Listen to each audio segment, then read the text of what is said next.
Hi, ಎಲ್ಲಿಗೆ ಹೋಗ್ತಾ ಇದ್ದೀವಿ ಅಂತ ಯೋಚನೆ ಮಾಡ್ತಾ ಇದ್ದೀರಾ?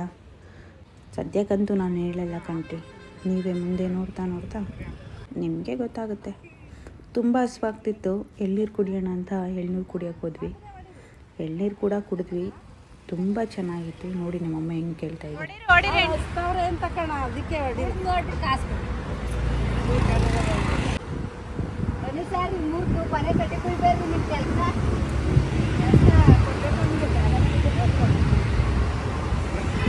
ನೋಡಿದ್ರಲ್ಲ, ಒಂದು ಎಳ್ನೀರನ್ನ ಕೆಳಗಡೆಗೆ ಇಳಿಸ್ದಂಗೆ ಕುಡಿದ್ವಿ ಅಂತ. ಫೈನಲಿ ಎಳ್ನೀರು ಕುಡ್ಕೊಂಡು ಬರಬೇಕಾದ ಜಾಗಕ್ಕೆ ಬಂದ್ವಿ. ಏನಕ್ಕೆ ಬಂದ್ವಿ ಅಂದರೆ, ಇಲ್ಲಿ ಜಾತ್ರೆ ನಡೀತಾ ಇದೆ. ಇದ್ಯಾ ಊರಪ್ಪ ಅಂದರೆ ಚನ್ನಪಟ್ಟಣ ಹತ್ರ ಇರೋ ಗರ್ಕಳ್ಳಿ ಸಿದ್ದೇಶ್ವರ ಸ್ವಾಮಿ ಜಾತ್ರೆ ಮಹೋತ್ಸವ ನಡೀತಾ ಇದೆ. ನಾವಿಲ್ಲಿಗೆ ಏನಕ್ಕೆ ಬಂದಿದ್ದೀವಿ ಅಂತ ಯೋಚನೆ ಮಾಡ್ತಾ ಇದ್ದೀರಾ? ಇದು ನನ್ನ ಅಜ್ಜಿ ಊರು ಕಣ್ರಿ, ಅಂದರೆ ನನ್ನಮ್ಮ ಹುಟ್ಟು ಬೆಳೆದಿರೋ ಊರು. ಈ ಊರಲ್ಲಿ ತುಂಬ ಸೆಂಟಿಮೆಂಟ್ಗಳಿದೆ ನನಗೆ. ನಾನು ತುಂಬ ಚಿಕ್ಕವಳಿದ್ದಾಗ ಒಂದು 5 ವರ್ಷ ಇಲ್ಲೇ ಬೆಳೆದಿದ್ದಂತೆ. ಅದಾದಮೇಲೆ ನಾವು ನಮ್ಮಪ್ಪ ಮನೆಗೆ ಬಂದಿರೋದು. ಅದಕ್ಕಿಂತ ಹೆಚ್ಚಾಗಿ ಪ್ರತಿ ಸಾರಿ ಸ್ಕೂಲ್ ರಜಾ ಬಂದರೆ ನಾನು ಆಟ ಆಡಿಕೊಂಡು ಟೈಮ್ ಸ್ಪೆಂಡ್ ಮಾಡ್ತಾ ಇದ್ದಿದ್ದ ಜಾಗ ಇದು. ತುಂಬ ಒಳ್ಳೆ ಲೊಕೇಶನ್ ಕಣ್ರಿ. ಪೂರ್ತಿ ವಿಡಿಯೋ ಮಾಡೋಕ್ಕಾಗಿಲ್ಲ, ಯಾಕೆಂದರೆ ನೀವು ಆಗಲೇ ಕೇಳಿಸ್ಕೊಂಡಿರ್ತೀರ ಅನ್ಕೋತೀನಿ. ಉಪವಾಸ ಇದ್ದೆ, ಹಾಗಾಗಿ ಪೂರ್ತಿ ವಿಡಿಯೋನ ಕರೆಕ್ಟಾಗಿ ಮಾಡೋಕ್ಕಾಗಿಲ್ಲ. ಆದಷ್ಟು ಟ್ರೈ ಮಾಡಿದ್ದೀನಿ. ಬಂದಿದ್ದ ತಕ್ಷಣ ಬಂದು ಅಕ್ಕಿ ಮೂಟೆ ಕೊಡೋದಿತ್ತು. ಅಕ್ಕಿ ಮೂಟೆ ಕೊಟ್ಟು ಸರಿ ಮನೆಗೆ ಹೋಗೋಣ ಅಂತ ಮನೆಗೆ ಹೋಗಿ ಫ್ರೆಶ್ ಅಪ್ ಆಗಿ ರೆಡಿಯಾಗಿ ಹೊರಟ್ವಿ. ಎಲ್ಲಿಗೆ ಹೊರಟ್ವಿ ಅಂತ ನೋಡ್ತಾ ಇದ್ದೀರಾ? ನೀವೇ ನೋಡ್ತಾ ಇರಿ. ಎಲ್ರಿಗೂ ಆಶ್ಚರ್ಯವಾದಂಥ ವಿಡಿಯೋ ಬರುತ್ತೆ ಮುಂದೆ. ಇದು ಗೊತ್ತಲ್ಲ, ನಮ್ಮ ಮಂಗಳಮ್ಮ ಅವರು ಎಲ್ಲೋದ್ರೂ ನಾವು ಇವ್ರ ಜೊತೆಗೆ ಓಡಾಡ್ತೀವಿ. ಅಲ್ಲಾದಮೇಲೆ ದೇವಸ್ಥಾನ ಹತ್ರ ಬಂದ್ವಿ. ದೇವ್ರು ಬಂತು, ನೋಡಿ ಯಾವ ಥರ ಬರುತ್ತೆ ದೇವರು ಅಂತ.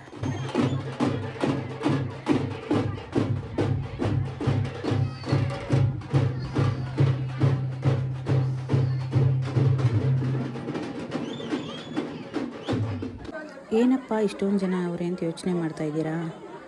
ಇದು ಊರ ದೇವರು ಜಾತ್ರೆ ರೀ. ನೋಡ್ರಿ ಮುಂದೆ ಏನೆಲ್ಲ ಆಗುತ್ತೆ ಅಂತ ನೀವೇ ತಿಳ್ಕೊಳ್ಳಿ. ನಿಜವಾಗ್ಲೂ ಆಶ್ಚರ್ಯವಾಗಿರುವಂಥ ವೀಡಿಯೋಸ್ಗಳು ಮುಂದೆ ಬರುತ್ತೆ. ಮಿಸ್ ಮಾಡದೆ ಪೂರ್ತಿ ವಿಡಿಯೋನ ನೋಡಿ ಮುಂದೆ ಏನಾಗುತ್ತೆ ಅಂತ.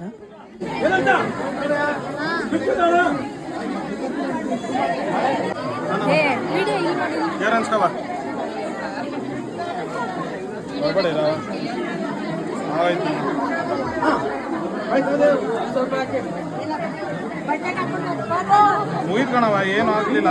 ಲೈವ್ ಕ್ಲೋಸ್ ಮಾಡವ.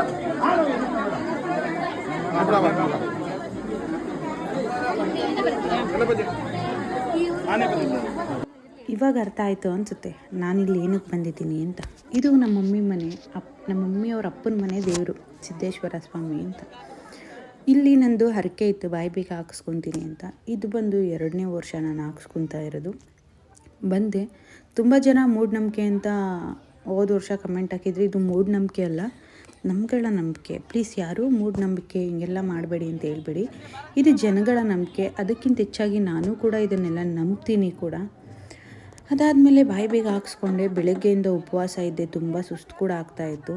ಇಲ್ಲಿ ಏನಪ್ಪ ಅಂದರೆ ಬಾಯಿ ಬೇಗ ಹಾಕ್ಸ್ಕೊಂಡು 2ರಿಂದ 3 ಕಿಲೋಮೀಟ್ರು ದೇವಸ್ಥಾನದ ಹತ್ರ ನಡ್ಕೊಂಡು ಹೋಗಬೇಕು. ಉಪವಾಸ ಇರೋದರಿಂದ ತುಂಬ ಸುಸ್ತು ಕೂಡ ಸುಸ್ತಾಗುತ್ತೆ ಅಂತ ಕೂರೋಕ್ಕಾಗಲ್ಲ. ದೇವರು ಎಷ್ಟೇ ಸುಸ್ತಾದರೂ ತನ್ನ ಆಸ್ಥಾನಕ್ಕೆ ನಮ್ಮನ್ನು ಕರೆಸ್ಕೊತಾನೆ. ಫೈನಲಿ ಸಿದ್ದೇಶ್ವರ ಸ್ವಾಮಿನ ನೆನೆಸ್ಕೊಂಡು ತಾಳ್ಬೆಟ್ಟಕ್ಕೆ ಬಂದೇ ಬಿಟ್ವಿ. ಹೇಗೆ ಬಂದ್ವಿ ಅನ್ನೋದು ನಿಜವಾಗ್ಲೂ ಗೊತ್ತಾಗಿಲ್ಲ. ಬಂದು ಮೇಲೋಗಿ ಬಾಯಿ ಬೇಗನೂ ಬಿಚ್ಚಿಸಿ ಅದೆಲ್ಲ ವಿಡಿಯೋ ಮಾಡೋಕ್ಕಾಗಿಲ್ಲ. ಕೆಳಗಡೆ ಬಂದು ಹಸ್ತಿದ್ವಲ್ಲ, ಒಪ್ಪತ್ತು ಕೂಡ ಬಿಟ್ವಿ. ಅದಾದಮೇಲೆ ಜಾತ್ರೆ ಅಂದರೆ ನಿಮಗೆ ಗೊತ್ತಲ್ವ, ಕಡಲೆಪುರಿ, ಖಾರ ಸವಿ, ಸ್ವೀಟ್ಸ್ ಎಲ್ಲ ತೊಗೊಳ್ಳೋದು ಅಂತ. ಯಾಕೋ ಅಲ್ಲಿ ನೋಡ್ತಾ ಇದ್ದಂಗೆ ಜಿಲೇಬಿ ತಿನ್ನಬೇಕು ಅನಿಸ್ತು. ಜಿಲೇಬಿ ಕೊಡಿಸು ಅಂತ ಶಾಂತಿನೂ ಕೇಳಿದೆ, ಅವಳು ಜಿಲೇಬಿ ಕೂಡ ಕೊಡಿಸಿದ್ಲು. ಅದಾದಮೇಲೆ ಮನೆಗೆ ಹೋದ್ವಿ. ಇದು ಬಂದು ಮಧ್ಯರಾತ್ರಿ 1 ಗಂಟೆ. ಮಧ್ಯರಾತ್ರಿ 1 ಗಂಟೆಲಿ ಎಲ್ಲಿ ಹೋಗ್ತಿದ್ದಾರೆ ಅಂತ ಯೋಚನೆ ಮಾಡ್ತಾ ಇದ್ದೀರಾ? ಬನ್ನಿ, ಇದು ಗೊತ್ತಾಗುತ್ತೆ. ತುಂಬ ಚೆನ್ನಾಗಿರೋ ಅಂಥ ಪ್ಲೇಸ್ಗೆ ನಿಮ್ಮನ್ನು ಕರ್ಕೊಂಡು ಹೋಗ್ತಾ ಇದ್ದೀನಿ. ಎದ್ದೋದೆ. ಇಲ್ಲೆಲ್ಲ ಏನು ಮಾಡ್ತಿದ್ದಾರೆ ಅಂದರೆ, ಅಲ್ಲಿ ತೊಪ್ಪೆನಲ್ಲಿ ತಾರಿಸಿ, ಅಂದರೆ ಹಸಿಂದು ಸಗಣಿ ಬರುತ್ತಲ್ವ, ಅದರಲ್ಲಿ ತಾರಿಸಿ ರಂಗೋಲಿ ಹಾಕ್ತಿದ್ದಾರೆ. ಇದು ಇಲ್ಲಿನ ಸಂಪ್ರದಾಯ. ಆಮೇಲೆ ಪಟಾಕಿ ಹೊಡಿಯೋಕ್ಕೆ ಸ್ಟಾರ್ಟ್ ಮಾಡಿದ್ರು. ಪಟಾಕಿ ಏನಕ್ಕೆ ಹೊಡಿತಿದ್ದಾರೆ ಅಂತ ಯೋಚನೆ ಮಾಡ್ತಿದ್ದೀರಾ? ಹೌದು ರೀ, ಇದ್ರ ಹೆಸರು ರಂಗ ಅಂತ. ರಂಗದಲ್ಲಿ ದೇವ್ರು ಬಂದು ಮೆರೆಯುತ್ತೆ. ಆ ಟೈಮಲ್ಲಿ ಇದನ್ನು ರಂಗೋಲಿ ಬಿಟ್ಟು ಪಟಾಕಿ ಹೊಡಿತಾರೆ. ತುಂಬ ಎಷ್ಟು ಪಟಾಕಿ ಹೊಡೆದ್ರು ಅಂತ ನೀವೇ ನೋಡೋರಂತೆ. ಹಂಗೆ ಮುಂದೆ ವಿಡಿಯೋನ ಕಂಟಿನ್ಯೂ ಮಾಡಿ. ತುಂಬ ಚೆನ್ನಾಗಿತ್ತು, ತುಂಬ ಚೆನ್ನಾಗಿ ಪಟಾಕಿ ಕೂಡ ಹೊಡಿತಾಯಿದ್ರು. ಇಲ್ಲಿ ಆಲ್ರೆಡಿ ನಾನು 3 ವರ್ಷದಿಂದ ಹೋಗೋಕ್ಕಾಗೇ ಇರಲಿಲ್ಲ, ಏನೋ ಪ್ರಾಬ್ಲಮಿಂದ. ಫೈನಲಿ ಈ ವರ್ಷ ಹೋಗಬೇಕು ಅಂತ ಹೋದೆ. 2ನೇ ವರ್ಷ ಬಾಯಿಬೀಗ ಕೂಡ ಮುಗೀತು. ಇನ್ನೊಂದು ವರ್ಷ ಇದೆ, ಆ ವರ್ಷ ಕೂಡ ಮುಗಿದ್ರೆ ನನ್ನ ಹರಕೆ ಕಂಪ್ಲೀಟ್ ಆಗುತ್ತೆ. ನಿಜವಾಗ್ಲೂ ಖುಷಿ ಆಗುತ್ತೆ. ನನಗೆ ಯಾವುದೇ ರೀತಿ ನೋವಾಗಲಿ ಫೀಲ್ ಆಗಿಲ್ಲ. ತುಂಬ ಖುಷಿಯಿಂದ ಮಾಡಿದೆ. ಸ್ಟಾರ್ಟಿಂಗ್ ಸ್ವಲ್ಪ ಸುಸ್ತು ಅನ್ಸೋಕ್ಕೆ ಸ್ಟಾರ್ಟ್ ಆಯಿತು. ಹೋಗ್ತಾ ಹೋಗ್ತಾ ಅಡ್ಜಸ್ಟ್ ಆಗಿಬಿಟ್ಟೆ. ಇವಾಗ ನೆಕ್ಸ್ಟು ಗುರುಗಳನ್ನ ಕರ್ಕೊಂಡು ಬರೋಕ್ಕೆ ಹೋಗ್ತಾ ಇರೋದಿಲ್ಲಿ. ಗುರುಗಳನ್ನ 7 ಮುಡಿ ಮೇಲೆ ಕರ್ಕೊಂಬರ್ತಾರೆ. ಅವ್ರು ಬಂದ ಮೇಲೇ ದೇವ್ರ ಮೆರವಣಿಗೆ ಆಗೋದಿಲ್ಲಿ. ನೀವೇ ನೋಡಿ ಯಾವ ರೀತಿ ಕರ್ಕೊಬರ್ತಾರೆ, ಏನೆಲ್ಲ ಪಟಾಕಿಗಳನ್ನ ಹೊಡಿತಾರೆ ಅಂತ ನೀವೇ ನೋಡಿ. ಆ ಪಟಾಕಿ ಸೌಂಡ್ಗಂತೂ ನಿಜವಾಗ್ಲೂ ಇನ್ನೂ ತಲೆನೋವ್ತಾ ಇದೆ, ಅಷ್ಟು ಪಟಾಕಿ ಹೊಡೆದ್ರು. ನೀವು ಕೂಡ ನೋಡಿ ಸ್ವಲ್ಪ ತಲೆನೋವು ಬರ್ಸ್ಕೊಳ್ಳಿ ಅಂತಲೇ ನಾನು ಈ ವಿಡಿಯೋ ಮಾಡಿದ್ದೀನಿ. ಈ ವಿಡಿಯೋನ ಕಂಟಿನ್ಯೂ ಮಾಡಿ ಮುಂದೆ ಮಾತಾಡ್ತೀನಿ, ವೆಯ್ಟ್ ಮಾಡ್ತಾಯಿರಿ.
ನೀವೇ ನೋಡಿದ್ರಲ್ಲ ಎಷ್ಟೆಲ್ಲ ಪಟಾಕಿ ಹೊಡೆದ್ರು. ಹಬ್ಬಬ್ಬಾ, ನಿಮಗೂ ತಲೆನೋವು ಬಂದಿದೆ ಅಂತ ನಾನು ಅನ್ಕೊತೀನಿ. ಇಲ್ಲೇನು ಮಾಡ್ತಿದ್ದಾರೆ, ಪಂಚೆಲ್ಲ ಹಾಸಿ ಅಂತ ಯೋಚನೆ ಮಾಡ್ತಿದ್ದೀರಾ. ಇದು ರಂಗದ ಮೇಲೆ 7 ಮುಡಿ ದೇವ್ರು ಬರುತ್ತೆ ಅಂತ ಹೇಳ್ತಾರೆ. ಆ ದೇವ್ರು ಬರೋದು ಇಲ್ಲೇ. ಅಂದರೆ ಚಿಕ್ಕ ಮಕ್ಳಿಗೆ ದೊಡ್ಡವ್ರಿಗೆ ಯಾರಿಗೇ ಆಗಲಿ ಏನಾದರೂ ಪ್ರಾಬ್ಲಮ್ ಆಗಿದ್ದರೆ ಸೂರು ದುಡ್ಡು ಎರಚ್ತೀವಿ ಅಂತ ಅರಕೆ ಮಾಡ್ಕೊಂಡಿರ್ತಾರೆ. ಸೂರು ದುಡ್ಡು ಏನಪ್ಪ ಅಂದರೆ ನಮ್ಮ ಕೈಯಲ್ಲಿ ಎಷ್ಟು ಇಡಿ ಕಾಯಿನ್ಗಳಾಗುತ್ತೋ ಅಷ್ಟು ಇಡಿ, 1 ಇಡಿ 2 ಇಡಿ 3 ಇಡಿ ಈ ಥರ ಅರಕೆ ಮಾಡ್ಕೊಂಡಿರ್ತಾರೆ. ನಾವು ಅದೇ ಥರ ಮಾಡ್ಕೊಂಡಿದ್ವಿ. ಸರಿ ಅಂದ್ಬಿಟ್ಟು ಬಂದು ಅದಕ್ಕೋಸ್ಕರನೇ ಉಳ್ಕೊಂಡ್ವಿ. ಸರಿ ದೇವ್ರಿಗೋಸ್ಕರ ವೆಯ್ಟ್ ಮಾಡ್ತಾಯಿದ್ವಿ, 7 ಮುಡಿ ಮೇಲೆ ದೇವ್ರು ಬರೋದು.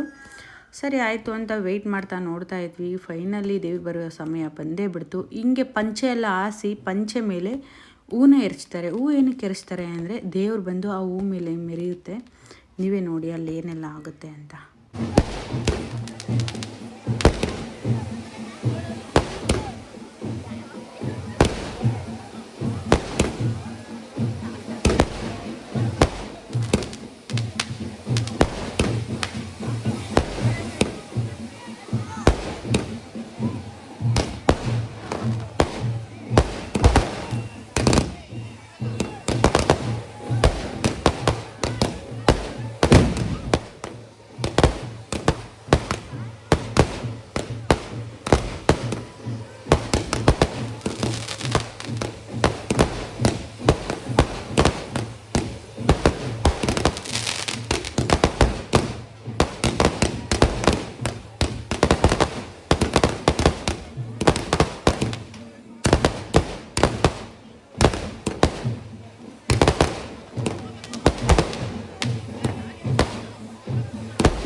ಸಬ್ಸ್ಕ್ರೈಬ್ ಯಾರೆಲ್ಲ ಸಬ್ಸ್ಕ್ರೈಬ್ ಆಗಿ. ಅದಾದಮೇಲೆ ಮನೆಗೆ ಹೊರಡೋಣ ಅಂತ ಹೊರಟ್ವಿ. ಅಲ್ಲೇ ರೈಟ್ ಸೈಡಲ್ಲಿ ನೋಡಿದ್ರೆ ಕೊಂಡು ಕೂಡ ಬೆಂಕಿ ಹಾಕಿದ್ರು. ಇಷ್ಟಕ್ಕೆ ಈ ವರ್ಷದ ಹಬ್ಬ